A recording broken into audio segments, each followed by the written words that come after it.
ராமேஸ்வரத்தில் கனமழையால் வீடு இடிந்து விழுந்து சேதமடைந்தது.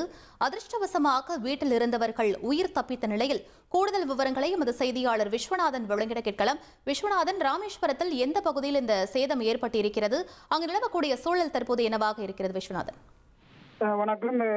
தித்வா புயல் எதிரொலி காரணமாக ராமேஸ்வர தீவு பகுதி முழுவதும் கடந்த 2 தினங்களாகவே மணிக்கு 45 முதல் 65 மணி வேகத்துல சூறைக்காற்று வீசி தொடர்ச்சியாக பாத்தீங்கன்னா 2 நாட்களாகவே கனமழை பெய்து வருது. இதனாலவே ராமேஸ்வர தீவு பகுதியில் தாழ்வான பகுதியெல்லாம் மழைநீர் தேர்ந்து பல்வேறு வீடுகளுக்குள்ள மழைநீர் உள்ள புகுந்ததால் அன்றாட இயல்பு வாழ்க்கை மக்களின் இயல்பு பாதிக்கப்பட்டு வருகிறது. அது மட்டுமல்லாத தற்போது பாத்தீங்கன்னா ராமேஸ்வரம் மருதுவான் நகர்ல கருணாகரன் என்பவருக்கு சொந்தமான ஒரு குடிசை வீடு அங்கே அவர் குடும்பத்தோட தங்கி வாழ்ந்து வந்திருக்காங்க. இந்த நிலையில் பார்த்தீங்கன்னா நேற்று வேலை தொடர் மழையின் காரணமாக குடிசை வீடானது ஃபுல்லா மழைநீர் ஊறி சேதமடைந்தது, இடிந்து சேதமடைந்துள்ளது.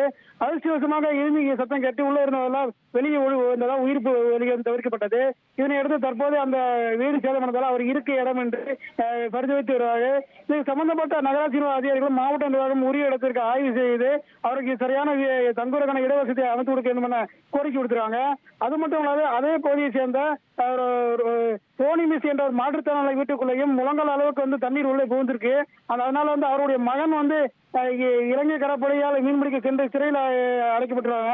அவருடைய மகன் கொண்டு வரும் வருமானத்தை வைத்து தான் அவர் வாழ்ந்து வந்த நிலையில் கடந்த ஒரு 3 மாதங்களாகவே எந்த ஒரு வருமானம் இன்றி அவர் மட்டும் பரிந்துரைத்து வந்திருக்காங்க. இந்த நிலையில் பாத்தீங்கன்னா நேற்று பெய்த கனமழையின் காரணமாக அவர் வீட்டுக்குள்ள முழங்கால் அளவுக்கு தண்ணீர் உள் போனதால் மாற்றுத்திறனாளி என்ன செய்வது என்று தெரியாம பரிந்துரைத்து வராங்க. அவருக்கு உரிய நிவாரணம் வழங்க வேண்டும் என கோரிக்கை விடுத்திருக்காங்க. விவரங்களுக்கு நன்றி விஸ்வநாதன். இனி செல்லும் இடமெல்லாம் செய்தி. தந்தை டிவியின் வாட்ஸ்அப் சேனலை ஃபாலோ பண்ணினா செல்ல இருக்கும் இடமெல்லாம் செய்தி. இதோ QR